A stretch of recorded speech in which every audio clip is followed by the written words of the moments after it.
Este es un taller que trata, bueno, como dice su nombre, escrituras de lo doméstico, grandes autoras de lo íntimo, en donde un poco lo quisimos hacer porque nos hemos dado cuenta de que el tema del rol de la mujer en la intimidad de la casa, de los roles en lo doméstico, ha sido un tema que se está hablando mucho en la literatura contemporánea, que grandes autoras están abarcando desde distintas perspectivas estas temáticas y que también hemos visto gran interés en ellas dentro de nuestras lectoras de la librería. Y bueno, junto con nuestra querida Amanda, también muy fanática y gran conocedora de estas autoras, quisimos dar este taller para las que no conocen a Amanda. Ella es egresada de Letras de la UDP y magíster en Literatura de la PUC. Ha publicado libros como Cuánto tiempo viven los perros y La buena educación, además de colaborar con cuentos en diversas antologías. Se dedica a dictar charlas y talleres de escritura, mujeres y literatura en bibliotecas y universidades. Por lo tanto, tenemos a una gran expositora al día de hoy. Y sin más, le doy pie a Amanda para que comience con este gran taller. Espero que lo disfruten. Muchas gracias a todos por estar acá. Y bueno, también esto es un espacio para, obviamente, para que conversemos, para que compartamos. No es necesario que se hayan leído a las autoras. Siéntanse en confianza de prender sus micrófonos cuando quieran compartir. Y bueno, que lo disfruten. A ver, ¿puedo compartir pantalla?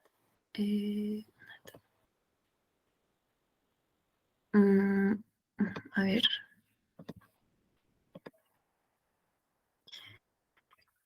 ¿Se ve ahí?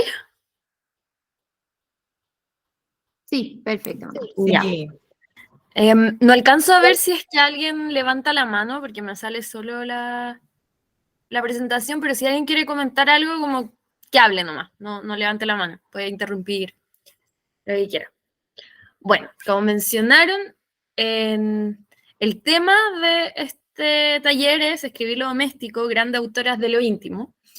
Es igual una instancia para repensar por qué ciertas autoras escriben sobre lo doméstico y qué oferta brinda estos lugares. Bueno, para partir es interesante quizás revisar algunos conceptos propios de la teoría feminista. Uno que es muy importante es de una teórica francesa que se llama Hélène Cixous, que ya habla de la escritura femenina. Nace un poco de una corriente francesa postestructuralista que en el fondo postulaba que todo el pensamiento occidental funciona a partir de dicotomías. Entonces hay una cosmovisión binaria del mundo.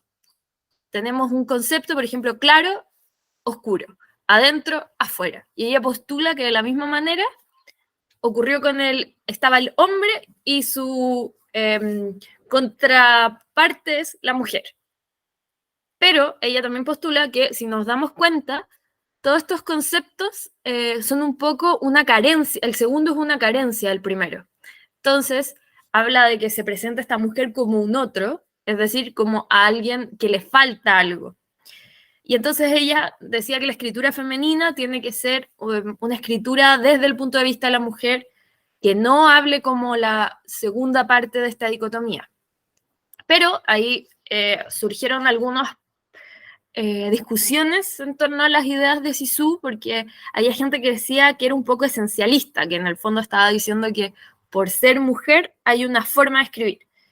Entonces, quería partir preguntándoles a ustedes si ustedes opinan que hay una forma concreta en que las mujeres escriben, o es más bien un tema de experiencias, de que depende mucho del entorno de la mujer lo que escribe. ¿O ustedes han visto o creen que hay una forma natural en que la mujer escriba?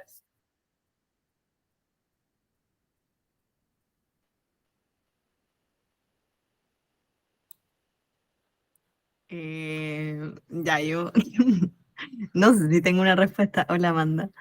Hola a todas. Qué brígido, porque me acuerdo que en la universidad yo trataba mucho de responder esta pregunta y como que quería mucho que la respuesta fuera sí. Sí, las mujeres escribimos distinto, pero no sé si estoy tan segura ahora, pero yo siento que las mujeres igual quizás tienden a escribir un, un poco más desde el yo que los hombres, un poco más desde la propia experiencia, pero no sé si eso es una generalidad realmente. Mm.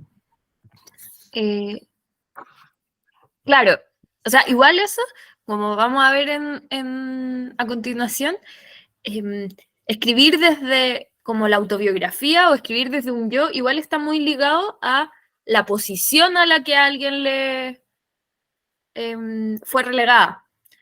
Por ejemplo, Virginia Woolf decía que los hombres escribían sobre la guerra y sobre la política porque ellos estaban ahí. En cambio, las mujeres tenían como solo este espacio íntimo. Entonces, Claro. puede ser como más un tema de posición, de que en el fondo es el contexto que tienen más cercano. Mm. ¿El resto, alguien quiere opinar algo? ¿Tiene una idea en torno a esto? ¿No? Bueno, por si acaso Creo que las mujeres escriben muy distinto, retratan muy distinto también a las mujeres de lo que los hombres retratan a las mujeres. Creo que eso, claro. especialmente en la literatura clásica, es muy, muy, muy evidente. Ha evolucionado un poquito más, pero cómo se retrata en la literatura clásica la mujer es muy distinta desde la literatura escrita por hombre que la mujer. O es media histérica, o es muy virginal, como que la pone en polos muy opuestos, con pocos grises. En cambio, la literatura clásica escrita por mujeres sí le entrega esa flexibilidad, ese retrato más fiel a las mujeres de la época, incluso con el poco protagonismo que podían tener en aquel entonces. Uh-huh.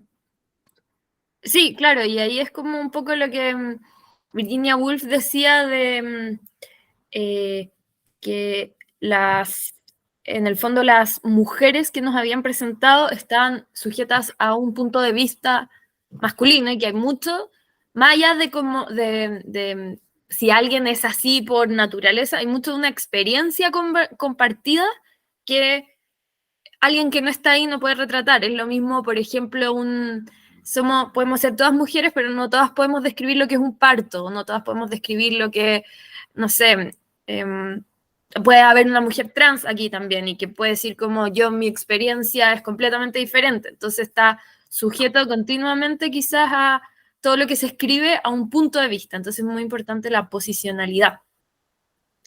Bueno, a las que les interese, este texto en el que se habla de escritura femenina es un libro de Hélène Cixous que se llama La risa de la medusa. Y ante este tema hay una académica chilena que se llama Nelly Richards, que ella un poco le daba la razón a Cixous y un poco no, que ella sí veía que era necesario crear un corpus de literatura femenina y reconocer el trabajo un poco para equilibrar la cancha, pero también le generaba un problema el tema de hablar existe la escritura de mujeres, porque decía que hablar de escritura de mujeres necesariamente era definir a la mujer por lo que no era, que era por un hombre, porque no se habla de escrituras de hombre. Y ella lo que propone no es hablar de escritura de mujeres, sino de feminización de la escritura. Es decir, cualquier tipo de discurso que cuestione el predominante. En el fondo es una apertura a nuevas experiencias que generalmente los discursos, ya sea por el sesgo racial, el sesgo de género, el sesgo político, ha dejado de lado. Entonces puede ser mujer, puede ser literatura queer, lesbiana, ampliar a diversidad de orígenes, de raza. Y eso igual en la actualidad se habla mucho como el feminismo interseccional, que es un feminismo que aboga por todas y todos y todes que se han visto aplastados por el patriarcado. Entonces ahí caben todas las minorías o cualquier identidad que no haya sido en el fondo, prevalente. Y por lo mismo ella decía que esta es la feminización de la escritura, articula una experiencia y no es que exista una forma inherente de escribir. Ella, cito, dicen, escribir al modo femenino es en sí desafiar la constitución ideológica de los modos predominantes de representación. Y sobre esto igual hay un ejemplo muy interesante, que Siri Hatsbeth hablaba del escritor noruego Karl Ove Knausgård, que bueno, no sé si a Siri Hatsbeth quizás la conocen, es una escritora de ficción, pero también hace harto ensayo sobre psicología, arte. Karl Ove Knausgård es un escritor noruego que se hizo muy famoso porque escribió su biografía en 6 tomos gigantes, como un recuento demasiado exacto de todos los detalles de su vida. Y Siri Hatsbeth propone que Karl Ove Knausgård, debido al lugar que él habita en sus escritos, que él habla mucho de que su mujer salía a trabajar y él se dedicaba a la casa, y hay páginas y páginas en que habla de los niños, habla de ir al supermercado. Entonces Siri Hatsbeth dice que él hace una escritura femenina no porque él sea mujer, sino porque va contra el discurso predominante y escribe sobre esos lugares que generalmente no son tan valorados, como es la cocina, la vida de criar. Y ella dice, en el viaje de Knausgård a la feminidad no hay parodia ni travestismo. No, las descripciones minuciosas de Knausgård de la vida doméstica, pelando patatas y cambiando pañales, los sentimientos hostiles que alberga hacia los hijos que ama, su rabia al verse atrapado y asfixiado por las responsabilidades del hogar, son más bien propios de un relato femenino. Entonces, claro, como que se podría decir que es un tema de posición. Y claro, la experiencia de lo doméstico generalmente por el sistema, así las mujeres se han visto relegadas a ese espacio. Y bueno, para empezar con las autoras que vamos a comentar hoy día, la primera que yo encuentro que es muy relevante y que te ayuda mucho a abrir este tema. Perdón, recuerdo, si alguien me quiere interrumpir, interrúmpame nomás, que si quieren decir algo, no, hablen nomás. Bueno, este libro que está en la librería se llama La vida de las mujeres y es, bueno, Alice Munro, no sé si la conocen, es una cuentista muy famosa que ganó el premio Nobel en el 2013. Y este libro se considera de sus pocas novelas, pero al final es una colección de cuentos con la misma protagonista. Entonces funciona como novela. Y para ella el tema de lo doméstico es muy relevante en su obra. Toda su obra tiene un componente fuerte de lo autobiográfico. Ella se crió en pueblos pequeños en Canadá, y lo que ella decía de que se crió en unos pueblos que en el fondo había muy poca plata y había mucha necesidad de sobrevivir, entonces todo lo que era leer, escribir, era considerado algo, en el fondo, casi débil, como que alguien débil se dedicaba a eso porque los hombres, ella decía que como que se valoraba mucho la hombría de que trabajar con las máquinas y llevar las cosas, pero lo que ella sí reconocía es que había una cultura oral súper fuerte y que eran las mujeres las que mantenían esta cultura oral, y que no es necesariamente algo que dijeron vamos a mantener esta cultura oral, sino que se daba en el simple hecho de que ella consideraba que las mujeres muchas veces, por el rol de quedarse en la casa, tenían que llevar mucha información, ya sea por lo de la casa, como el orden, de repente llamar a los parientes. Y en el fondo, Alice Munro lo que siempre ha tratado de hacer en sus cuentos es emular esa manera en que las mujeres se hablaban. Y que por lo mismo ella dice que no hace cuentos porque la estructura no es la tradicional. Son relatos que tratan de emular como cuando uno se larga hablando y de repente quería hablar de una persona y termináis hablando de su primo y mencionáis una historia que no tenía nada que ver con el principio. Ella quería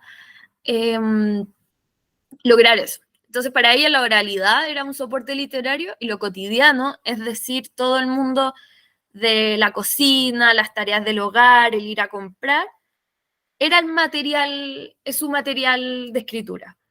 Y hay todo un tema también con ella en esta novela, que es una suerte de arte poética, porque al final es autobiográfica, y todos los cuentos son sobre su pueblo, que se llama Yuvil, y ella al final siempre quiere escaparse porque ella quiere ser escritora, quiere estudiar y encuentra que este pueblo le queda muy chico, pero señala que una vez que se va y se va a la universidad y tiene su vida independiente, de lo único que sabe escribir es sobre ese pueblo, de esas pequeñas vidas que ella consideraba súper como poco trascendentales y pequeñas. Al final fue su imaginario que la llevó a ganarse el premio Nobel, que fue súper... bien, la gente igual valoró harto que se reconociera una escritura que muchos hombres eran como, ay, pero si solo escribe, como que hay muchos hombres que le cargan a Alice Munro porque encuentran que, ay, escribe cosas de mujeres, pero hay todo un universo ahí. Y este es un extracto de la novela donde un poco explica por qué yéndose de Yuvil sigue escribiendo de él. No se me ocurrió entonces que algún día codiciaría tanto Yumi, tan ávida y desorientada como tío Drake en Jenkins cuando escribía su historia. Yo también quería escribir algo. Intentaría hacer lista, una lista de todas las tiendas y calles y locales de la calle principal y sus propietarios. Una lista de los nombres de las familias, de los nombres de las lápidas del cementerio y cualquier inscripción que haya dejado. Ninguna lista podía contener lo que yo quería, porque lo que yo quería era hasta el último detalle, cada capa de discurso y pensamiento, cada golpe de Liz, que justo me estaba tapando la pantalla. Alice Munro entonces es bien... marca igual una apertura a no que tanto se escriba sobre esto, sino que se revisite y se valore. Y bueno, hablando ahora de una escritora contemporánea,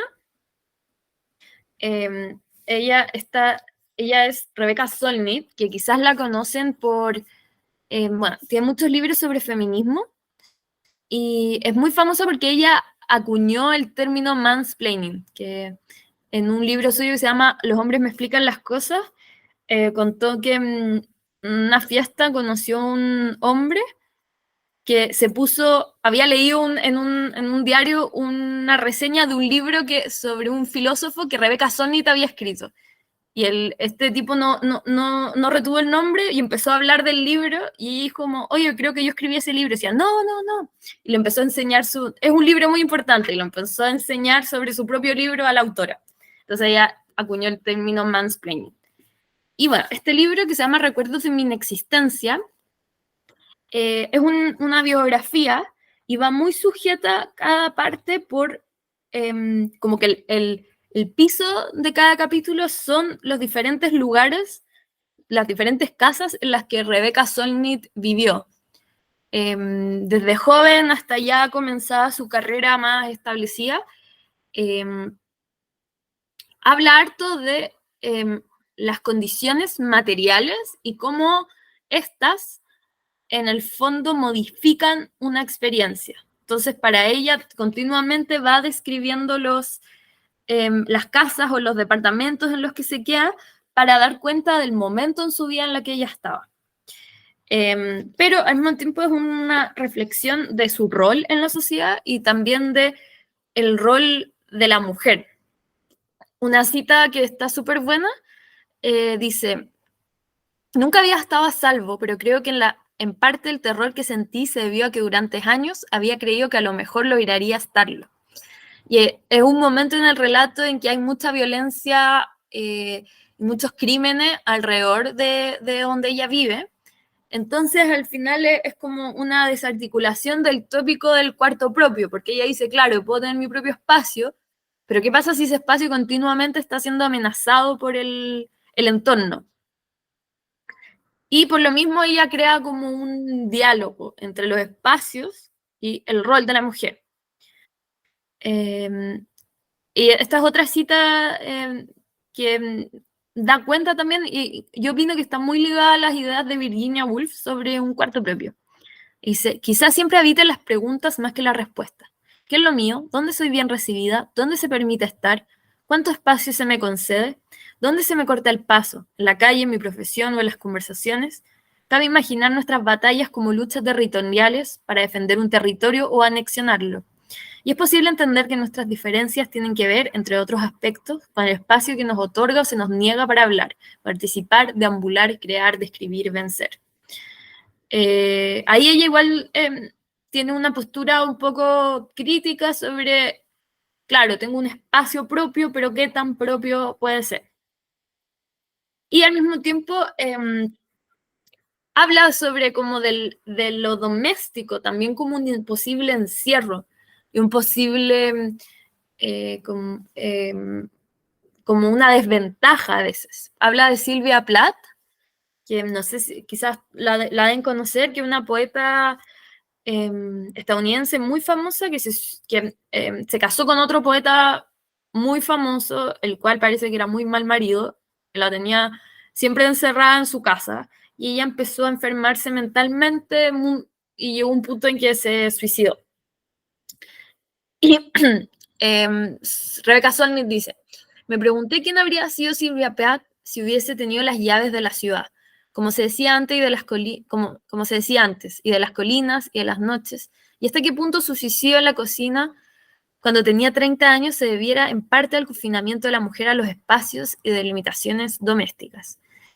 Y Rebecca Solnit también hace una metáfora entre el espacio doméstico y el rol de la mujer en la sociedad, de que el espacio doméstico es una especie de reducción del afuera, y las mujeres cuando están encerradas ahí, contra su voluntad, porque uno puede estar muy feliz ahí también,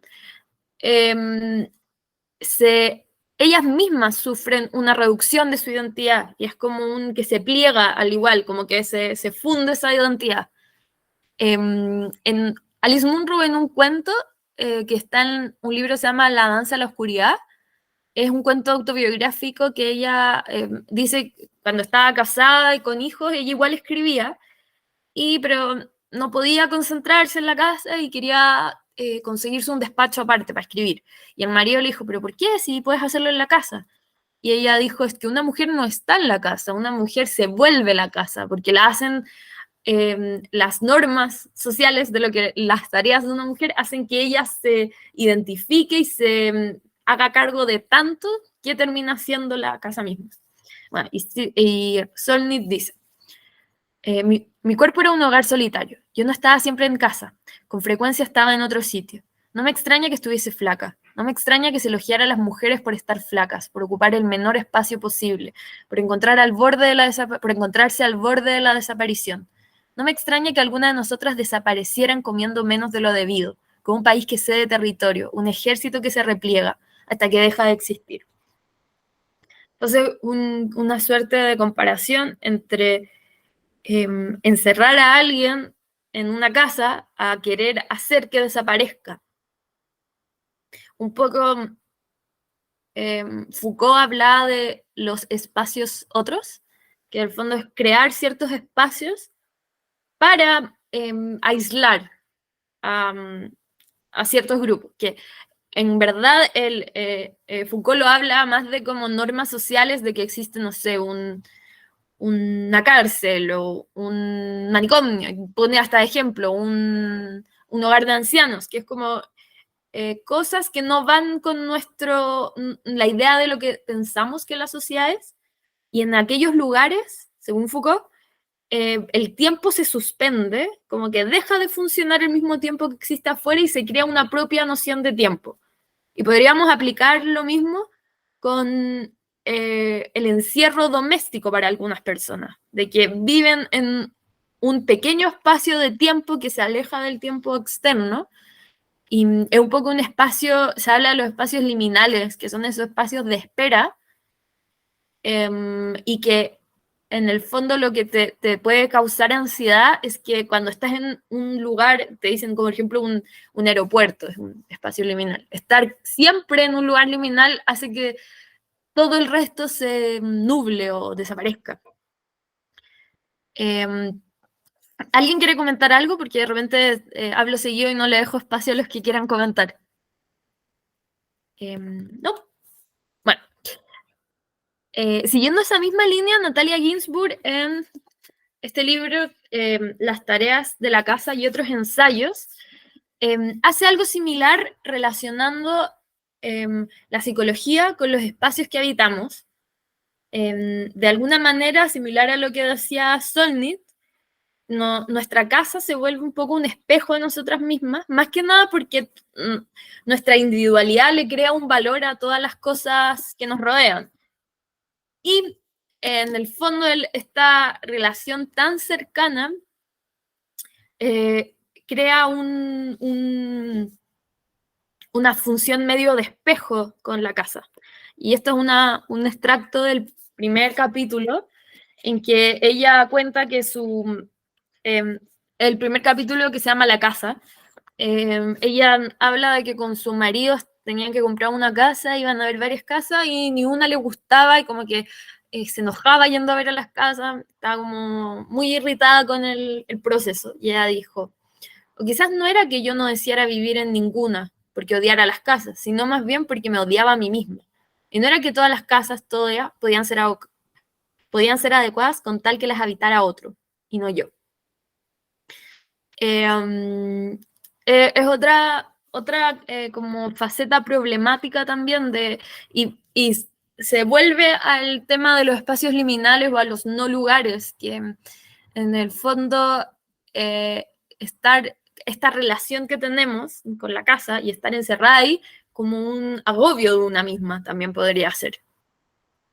Si es que no se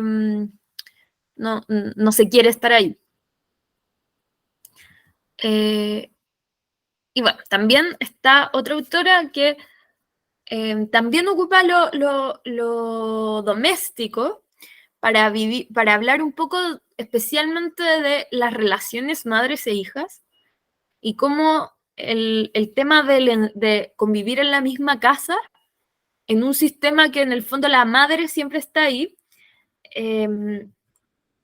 y el padre se va, pasa algo similar al tema del espejo con la madre, desde el hecho de que muchas personas se identifican por género con su madre, de alguna manera sirve un poco como un reflejo de lo que va a ser el futuro, como que suele uno pensar o no quiere pensar, pero como que está esa amenaza, que la figura de tu mamá puede representar lo que va a ser en el futuro tu vida. Y por lo mismo se crea ese ambiente un poco quizás de posibles resentimientos o posibles tensiones a partir de ahí.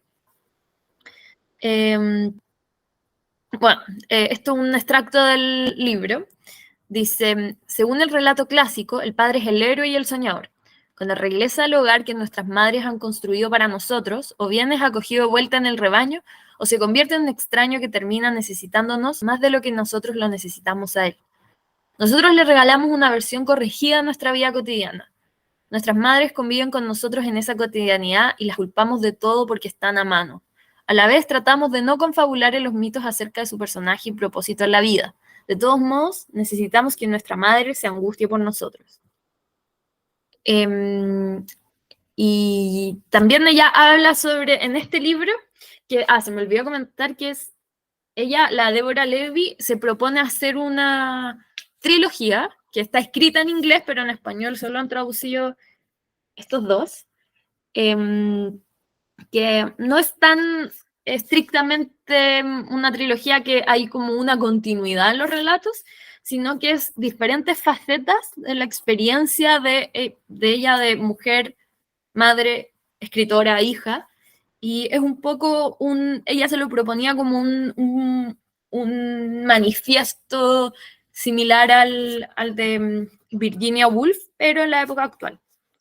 Y entonces en este libro vemos la perspectiva de hija sobre la madre y cómo convivir en un espacio con la madre. Y cómo la perspectiva de la hija limita a la madre. Ella dice, ¿para qué necesitamos madres soñadoras? No queremos madres que miren más allá de nosotros, que anhelen estar en otra parte. Necesitamos que nuestra madre sea de nuestro mundo, vivaz, capaz, que esté siempre pendiente de nuestras necesidades. Y este es el otro libro que se llama Cosas que no quiero saber, que ahí hay una mezcla entre la Deborah Levy, ya siendo madre, y recordando su propia infancia. Y ella habla sobre, después de haber hecho todos estos como estas exigencias a su madre, ahora a ella le toca vivir con estas exigencias encima. Y en una parte dice, ahora que nos habíamos convertido en madre, todas éramos sombras de lo que fuimos, perseguidas por las mujeres que éramos antes de tener hijos. En realidad no sabíamos qué hacer con ellas, con esa joven fiera, independiente, que nos seguía por ahí, gritando y señalando con el dedo mientras empujábamos los cochecitos infantiles bajo la lluvia inglesa. Intentábamos responderle, pero carecíamos del lenguaje para explicar que no éramos mujeres que hubieran adquirido hijos. Nos habíamos metamorfeado en alguien que no terminábamos de entender. Acá nuevamente se puede ver esa resignificación de la experiencia, como comentaban antes, que se hablaba en la literatura clásica de la madre, que existía esa faceta de o la madre perfecta o la madre castradora, siempre de un punto de vista masculino. Acá, a partir de lo íntimo y de la punto de vista, se abre un abanico de posibilidades de lo que es la maternidad. Desde el reprocharle a alguien a después darte cuenta de lo que significaban esos reproches y también el tema de querer a tus hijos, pero quizás sentirte desconectada, no con tus hijos, sino a ella le pasa de la identidad de madre. Sobre todo ella, que también quería estudiar, ser profesora, escritora, se sentía en ese momento en que tenía una guagua que completamente dependía de ella, sentía en ese estado suspendido, de que todavía no, porque en el modo en que funcionaba su matrimonio es que todo caía encima de ella, entonces estaba sobrepasada. Y desde en otra faceta de lo doméstico, está este libro, una escritora chilena que se llama No Reinas, y que acá nos presenta un poco cómo lo doméstico también, si lo ligamos con las labores, se puede volver un tema de segregación y abandono. Este es un libro que se considera de terror, que trata de una mujer que es la protagonista, que en un estado un poco fuera de sí, mata a su hijo. Y nos va recontando, o sea, va recordando su vida anterior. Y claro, hay un tema de lo doméstico y de las labores, porque ella trabajaba limpiando en un motel, o sea, que tenía todo el rato estas tareas propias de un lugar doméstico, de limpiar, guardar, secar, y además tenía a su hijo. Y en el fondo es un tema de cómo de repente todas estos incluso tareas que no se delegan a otras personas, ahí también existe una suerte de abandono y de segregación. Entonces acá habla un poco de, en ese contexto, de la experiencia de una madre cuando tiene que vivir este abandono. También ella es abandonada por el padre de su hijo. Y bueno, hay una parte muy linda que dice, las madres son duraznos maduros recién sacados de los árboles. Aunque sean distintas entre ellas, su apariencia, sus expresiones, lo que irradian sus ojos, ella las ve a todas igual. Duraznos maduros en su punto, rosáceos y anaranjados, sin golpes y cortes. Ahí habla de las madres de guaguas recién nacidas, de que en el fondo ella ve esa juventud que tuvo, pero que no solo su hijo, sino como las exigencias de tener que sobrevivir en un trabajo exigente y no tener tiempo para descansar, le generaban, como que ella ya no está en ese estado rosado y perfecto, sin golpes ni cortes. Y después también dice, ¿se recupera una después de tener un hijo? ¿De qué? ¿Cómo se llena el vacío que alguien ha dejado?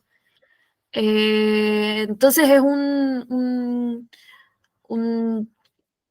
una nueva experiencia de la maternidad y de habitar lo doméstico.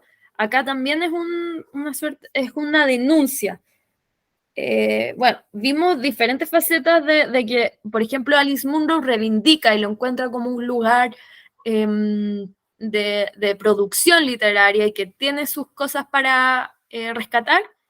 Tenemos otra esquina completamente diferente, es Bernardita Bravo, que denuncia lo abandono y denuncia lo terrible que puede ser eso.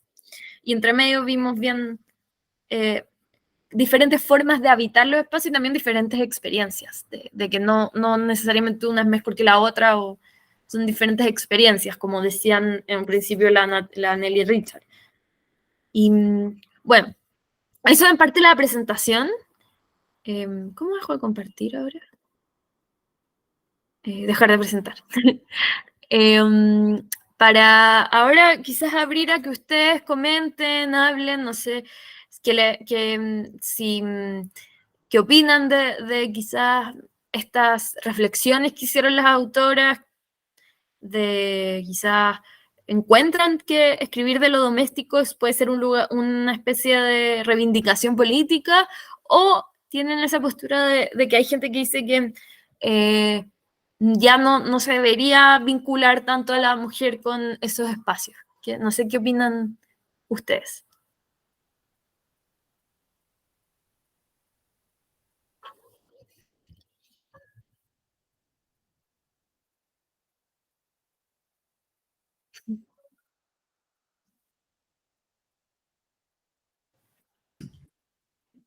Eh, ya, que Dale, hable. dale, dale, dale. No, si es que yo no sé si tenía mucho que decir. Le iba a preguntar a la Amanda que por qué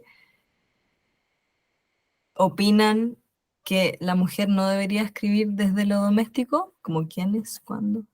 No, todavía hay ese prejuicio de que en fondo es poco feminista tratar estos temas, de que hay gente que dice como, ay, pero ¿por qué decís que porque es mujer tiene que escribir los domésticos? De que todavía hay ese prejuicio, aunque parezca que no, de que es algo menor todavía, de que en el fondo es como, ay, pero ¿por qué tienen que escribir de cositas chicas cuando pueden escribir de algo más grande? Que todavía está esa tensión sobre el tema. Mm. Mm. A mí, a modo de comentario, lo que como que todavía me llama mucho la atención, y obviamente se ve también en la librería y todo, es como, para mí, sí es una gran reivindicación escribir de lo doméstico, o sea, me paro como desde esa vereda de que creo que son al final las experiencias que nunca se narraron y nunca se contaron las que hoy en día están tomando como mayor protagonismo. Pero sí me llama mucho la atención que todavía siento que se clasifica o se ve como una literatura de mujeres para mujeres. Y ahí saber un poco como cuál es tu opinión de cómo quizás se puede, no sé, como quebrar o como introducir, cómo se lleva ese debate o cómo se lleva esa conversación a la mesa cuando se le asigna esa etiqueta, ¿sí? Que a nosotros nos pasa mucho, que es como, ustedes venden libros para mujeres. No vendo libros para mujeres. Vendo libros escritos para mujeres, que es muy distinto.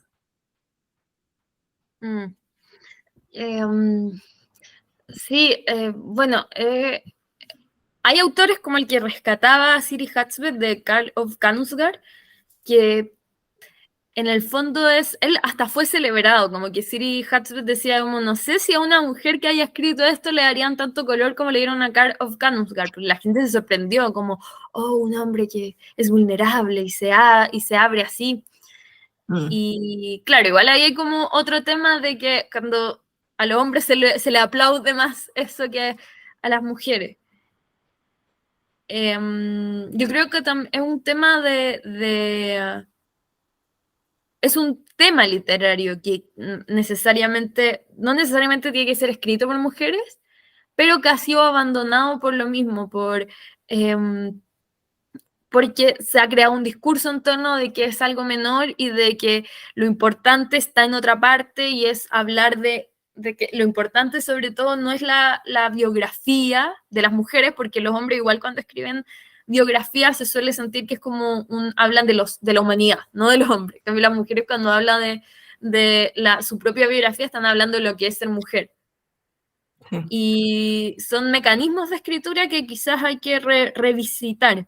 La Nelly Richard lo proponía así, proponía también que, por ejemplo, ella decía que Pedro Lemebel generaba una feminización de la escritura, por desde la parada de romper con la figura del escritor que en Chile era como el macho, bueno, para pelear y que fumaba y que era súper agresivo, y él era completamente lo contrario.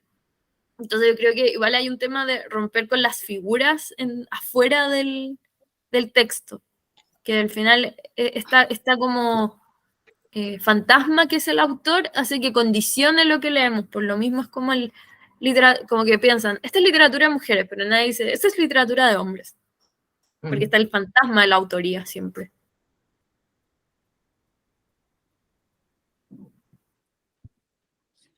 Amanda, yo te quería preguntar, como que me dio la sensación de que esta literatura es súper occidental. No sé si es que conoces autoras no tan occidentales que hablen de este tema, si se te viene alguna en la cabeza, o quizás que abordan el tema de otra perspectiva, o quizás son temas más tabúes, no sé si se te viene algo a la cabeza respecto a eso.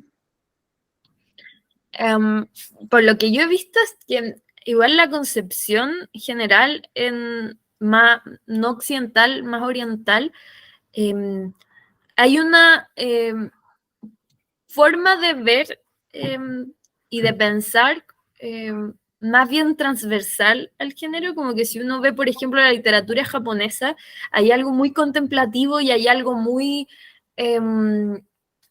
como, bueno, los haiku, de que todo es como la atmósfera y contemplar, entonces no sé si existe tanto ese sesgo, porque hay como igual un tono bien marcado en la literatura general oriental.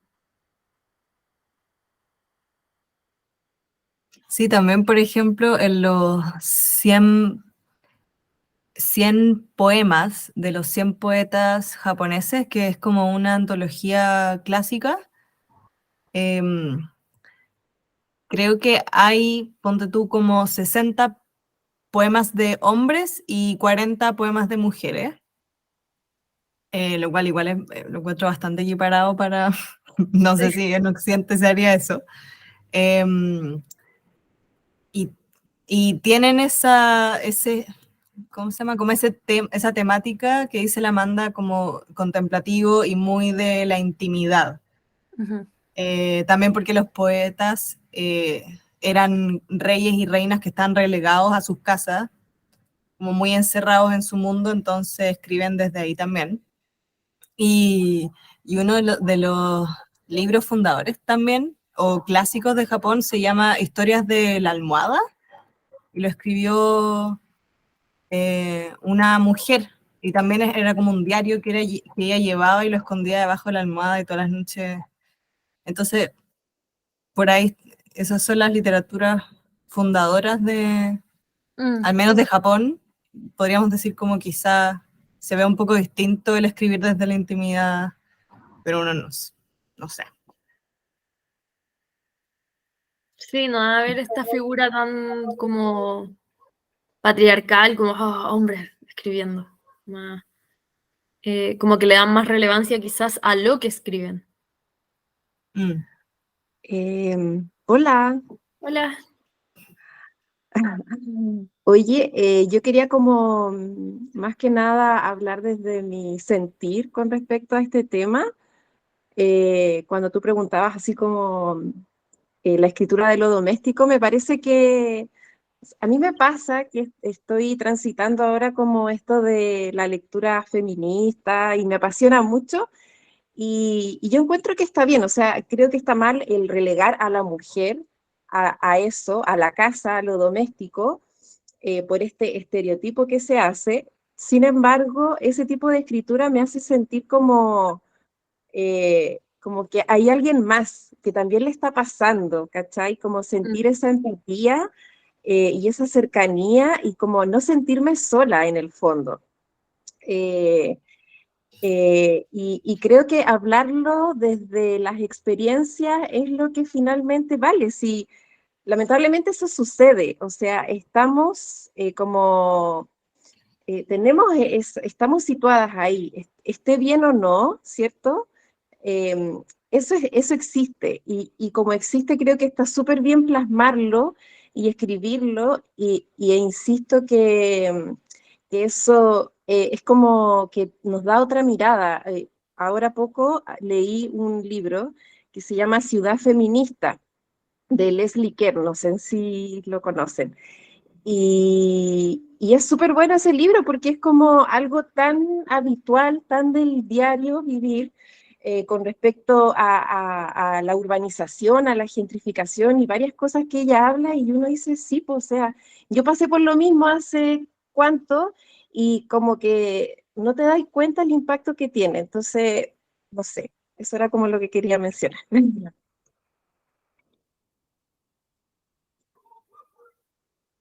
¿Y sobre Sí, qué trata ese Dilo libro? tú. No, es que le iba a preguntar que como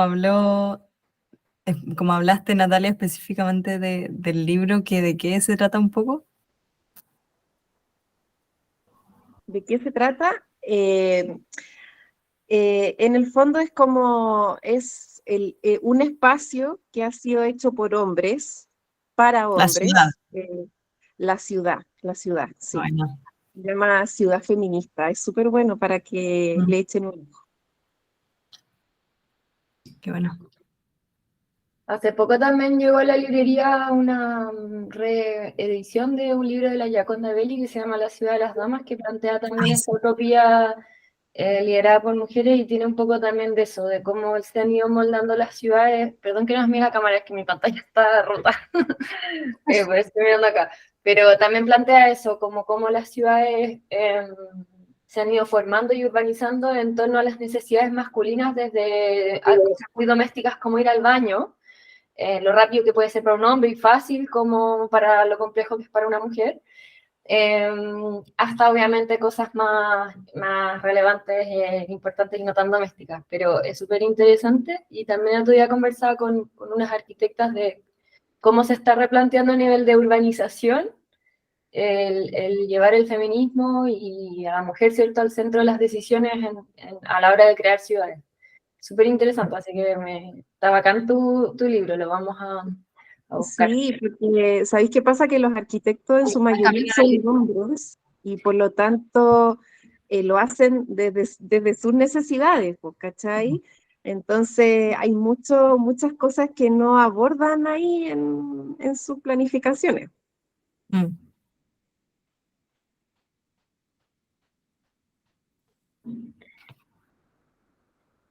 No sé si alguien quiere hacer otra observación, otro comentario, o quizás poner un tema que le gustaría hablar. Yo. Yo creo Hola. que ya leo. Yo no leí mucha literatura feminista y no soy del mundo de la literatura. Yo soy profesora, pero soy de educación física. Pero la Amanda me mandó como una serie de libros feministas que me gustaron mucho y empecé a leer y me interesé en el tema. Pero de lo que ustedes están conversando, yo creo que cada uno escribe más o menos desde el lugar donde habita. Y las mujeres siempre hemos estado habitando la parte doméstica hasta el día de hoy. Todos los temas de cuidado están a cargo de uno, la casa, ¿no es cierto?, los hijos, etcétera. Pero sin embargo, yo me acuerdo de un cuento de Antonio Skármeta que se llama El ciclista del San Cristóbal. Y a mí ese libro, yo lo leí, nunca se me olvidó y me encantó porque él narra desde el punto de vista del ciclista, de un deportista, todo lo que le ocurre desde el día antes de la competencia hasta el día que termina la competencia. Y me acuerdo de eso porque en el fondo, como lector, me hizo mucho sentido que me hablaran de un deportista, de todo lo que pasaba, porque yo conozco eso y me hace como sentir y me hace sentido lo que escribe, y a lo mejor para otros esa cuestión ni les interesaba, entonces el libro no es bueno o el cuento no es bueno. Pero a mí me hizo sentido y en realidad todo lo que él decía yo encontraba que era verdad, que decía cómo este caballero que jamás se ha subido a una bicicleta me está contando la historia de un ciclista, o sea, que bien lo hace y me gustó mucho. Entonces, yo siempre pienso que como que desde el lugar donde tú estás vas a escribir y vas a narrar siempre, y seas hombre o mujer, y siempre los hombres han estado más ligados, ¿no es cierto?, al mundo de las finanzas, de las cosas de políticas mundiales, sociales, el mundo político de las mujeres, no sé, hace muy poco empezó, ¿no es cierto?, especialmente en Chile. Entonces va a ser difícil que hablemos de, no sé, de algo como tan grande como, no sé, la paz mundial, no sé. Y sí nos va a interesar hablar de lo que tenemos al lado, que es el cuidado generalmente, o la pobreza, dependiendo de la clase social que tú pertenezcas, ¿no es cierto?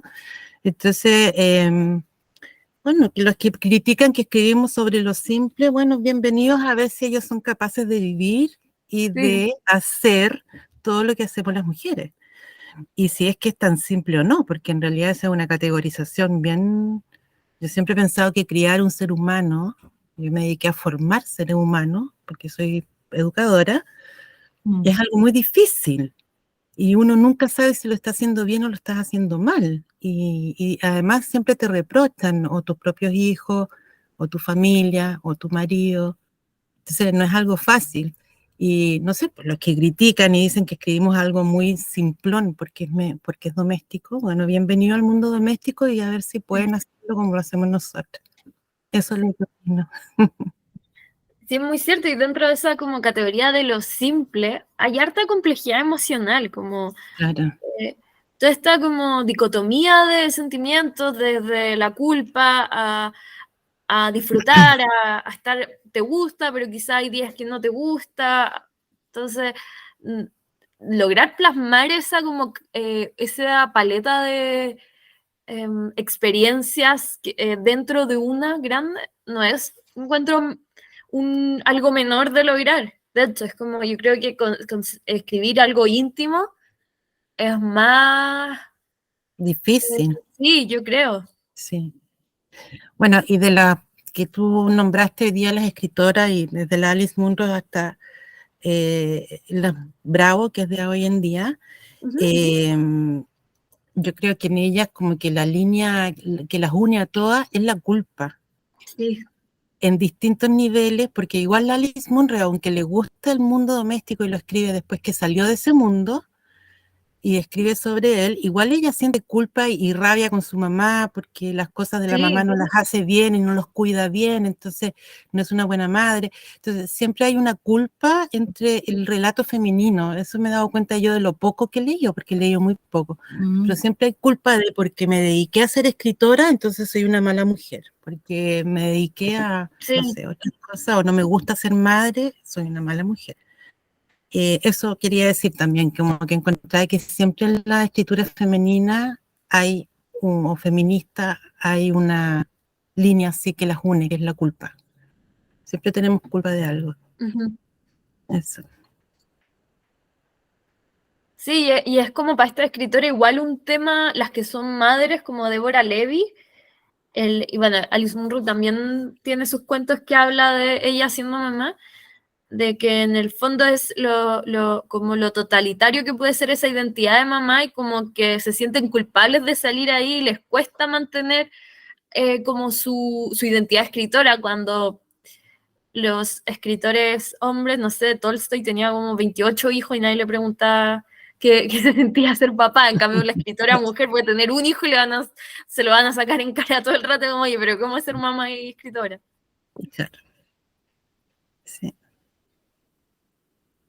Y por lo demás, yo creo que el tema de la culpa va más allá de la literatura, es como que está arraigado en toda temática femenina hoy en día, que tiene que ver con estas dicotomías, ¿cierto? De cuánto soy sola versus cuánto soy madre, cuánto soy amiga, cuánto soy hija, y toda esa reivindicación de la culpa, que creo que también es importante, porque el sentirse culpable tiene que ver con la carga como social que tenemos, y hablar de la culpa es querer de a poquito sacar como la tierra que va formando el colchón de esa carga. Entonces, son temáticas que, claro, son súper trascendentales y que creo que, no sé si haya mujeres que no las sientan, no sé si a ustedes les pasa, pero es como, toda decisión viene como con un pedacito de culpa, en especial las más grandes decisiones como que tengan que ver laborales o maternidades domésticas también, familiares.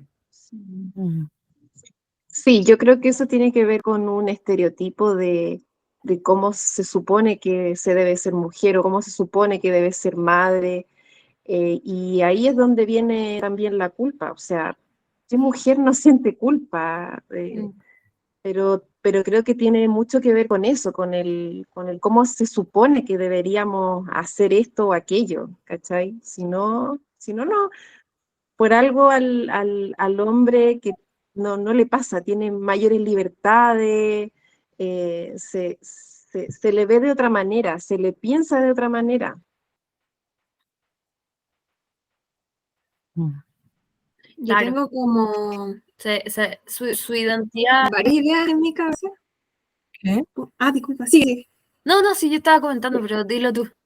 Ah, que tengo como varias Estaba ideas en diciendo mi otra cabeza. No sé cómo ordenarlas todas, pero se va a ir dando.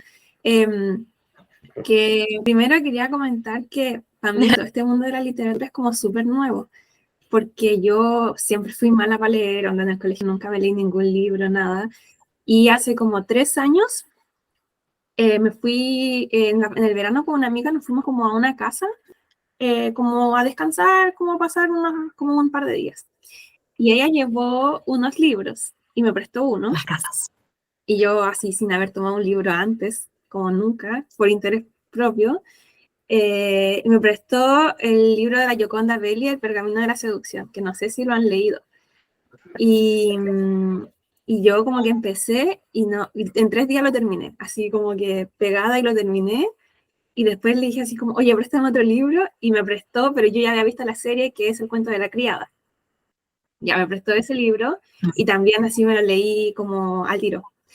Y desde ahí, la verdad que desde ahí que nunca he parado de leer.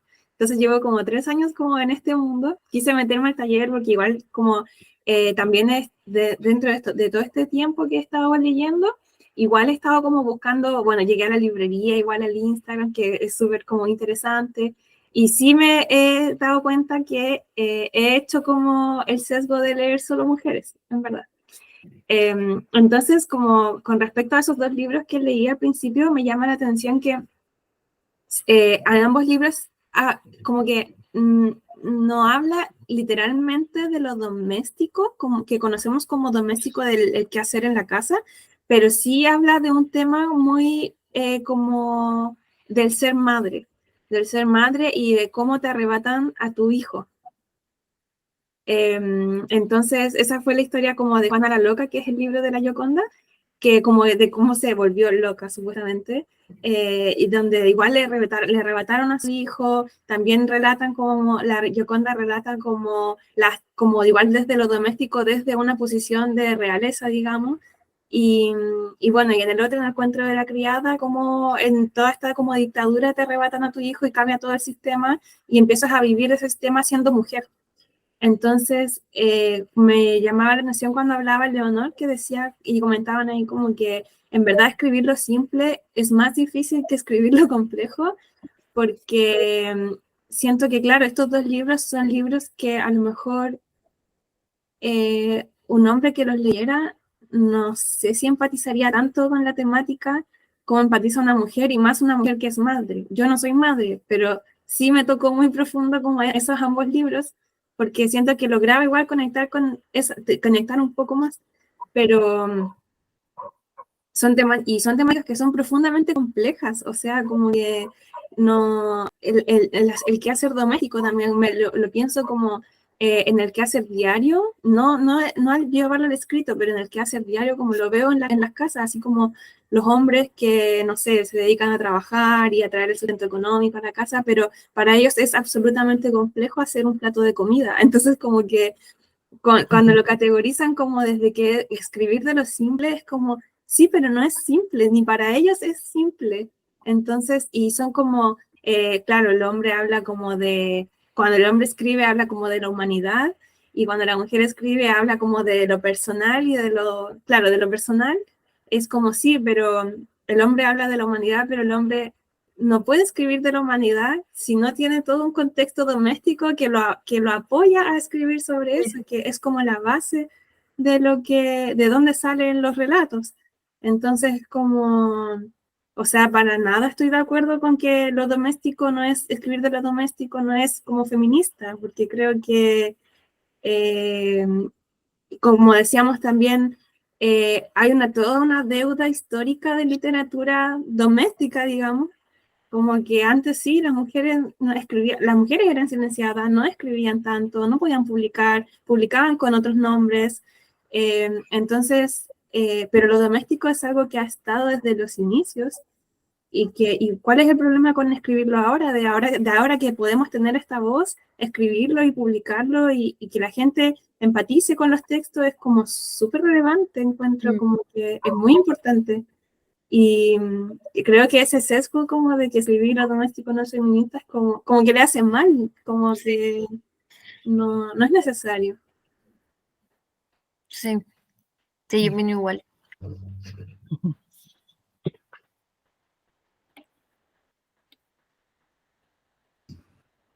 No sé si alguna más quiere comentar o...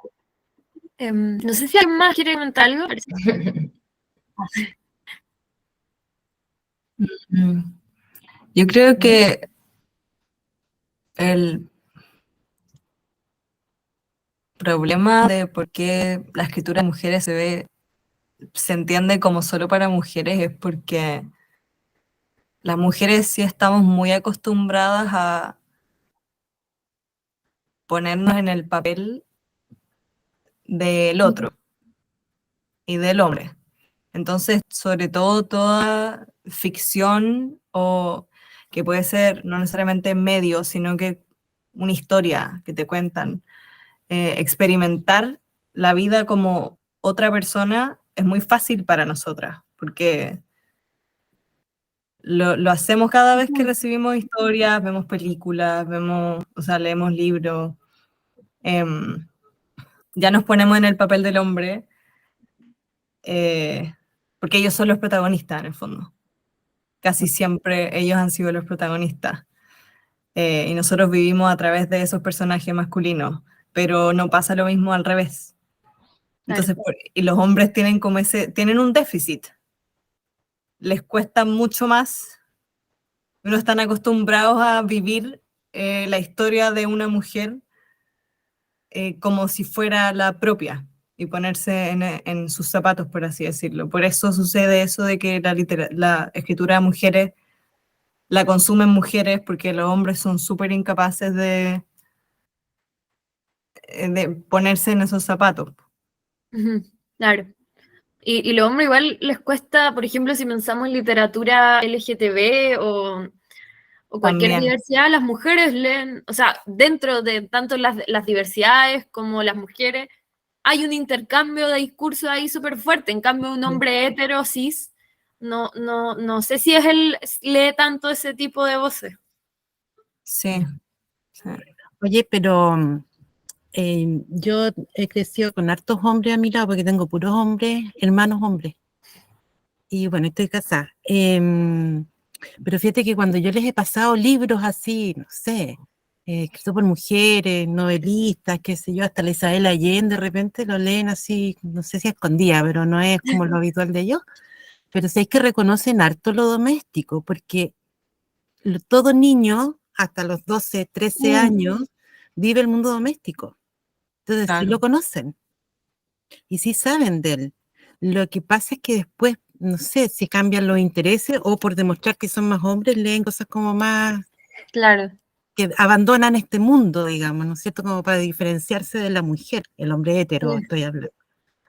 Pero yo me he dado cuenta que es una cosa muy pequeña, una experiencia muy personal y familiar, que sí reconocen ese mundo y sí los conocen y que podrían escribir de él. Lo que pasa es que deciden no escribir de él. Entonces no es un problema de las mujeres, es un problema del hombre que no sé, hay muchos escritores que sí escriben del mundo doméstico y lo hacen bien, encuentro yo. Pero en general yo me doy cuenta de eso, que sí lo conocen y sí saben de ese mundo, en general. Ujú. Es más que nada como la carga social final, Claro, como de gente que claro. lee o que escribe o qué temáticas aborda. Claro. Y el miedo también quizás como decís tú, como verse enfrentado a que alguien te vea leyendo esas lecturas. Exacto. Pero claro, yo creo que no es que no conozcan lo doméstico, sino que, O que no lo hayan vivido nunca, como para decir yo no No, puedo po. escribir de esto. claro, No sé. exacto. Creo que es más cómodo también desentenderse un poco de lo doméstico. Puede ser más fácil. Es que no te define. Ujú. Al hombre lo doméstico no lo define. Entonces Claro. no se afirma a sí mismo su postura, su vida, su visión de vida, digamos. Sí. Sí, muy cierto. Bueno, chicas, muchas gracias. Gracias por estar aquí, por este espacio, estas reflexiones. Nosotras somos fieles creyentes de que a través de los libros se terminan dando estas conversaciones. Si al final el libro es como esta herramienta hermosa para conversar temáticas que son importantes, contingentes, que nos atraen y que son necesarias también. Les voy a dejar acá un link con todos los libros que les comentó Amanda, un poco para que tengan ahí la lista, y la puedan guardar, igual se las vamos a mandar al mail y todo, para que lo revisen cuando quieran. Les vamos a mandar también ahí al mail un código de descuento por si les interesa tener los libros. Y nada, muchas gracias por participar, por su interés, esperamos que hayan disfrutado.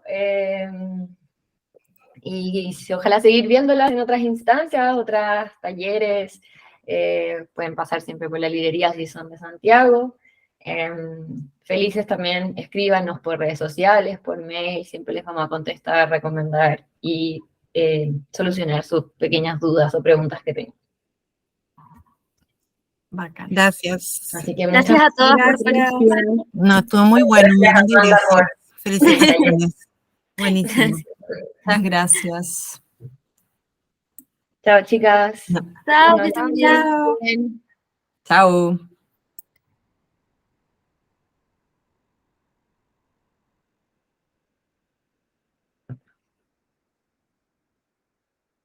Solo estamos tú y yo. Bien, La mano la encontré muy seca. sí. Igual es dispersa, pero voy a mandar. No, pero es mucho más articulada de lo que suele ser en su día a día. En su día a día. Bacán, sí. Sí, todo bueno. Sí.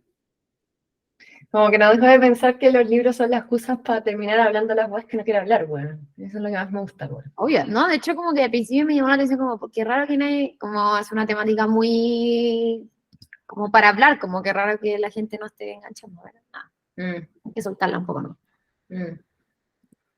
Sí. Sí, pues siempre así. Las otras, y en los talleres, por ejemplo, la gente ya habla porque ya se conoce. Bueno, la Pepi me decía el otro día, amo a la Fran Dockenbed, que siempre habla y dice lo que piensa. Y es como, yo no entendí nada del libro, pero, que yo no leo mucho, pero, No, la raja. Buena, me gustó, bueno, interesante. Sí.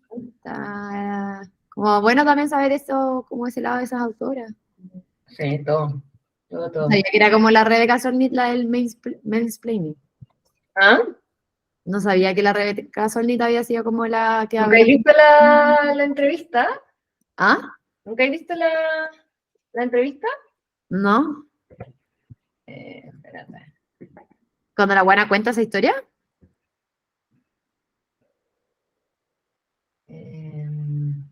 O cuando o pasa en vivo la wea.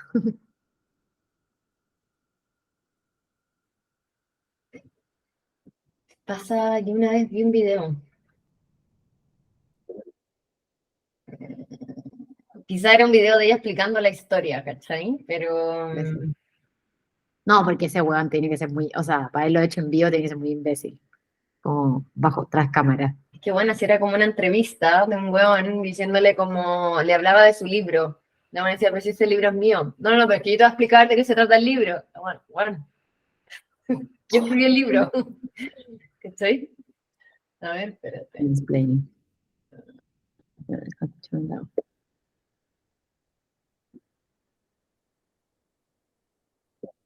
Mansplaining.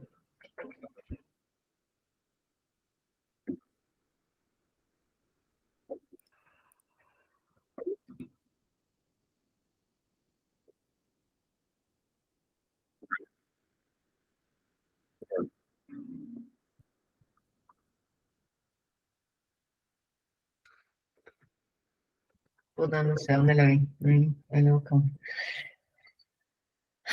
Ya, nena. Ya.